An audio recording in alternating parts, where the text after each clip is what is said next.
नमस्कार, मी असलमुल्ला. आपण पाहताय कराड वार्ता. या क्षणाची मोठी बातमी. कराड शहरालगत असणाऱ्या शिवाजी स्टेडियमच्या झोपडपट्टी भागात सध्या एका महिलेची गळा दाबून निर्घृण हत्या करण्यात आली आहे.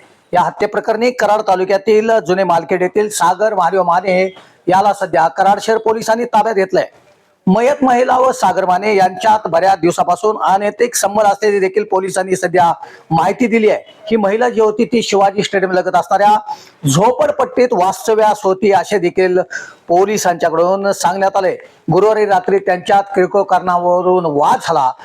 वादानंतर मारामारी देखील झाल्याची सध्या पोलिसांच्याकडून माहिती देण्यात आली आहे. त्यानंतर तिचा सागर माने याने रागाच्या भरात गळा दाबलेला आहे.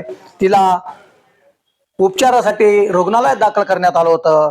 मात्र शुक्रवारी तिचा उपचार दरम्यान मृत्यू झालेला आहे. या प्रसंगी कराड शहर पोलीस ठाण्यात गुन्हा नोंद करण्यात आलेला आहे.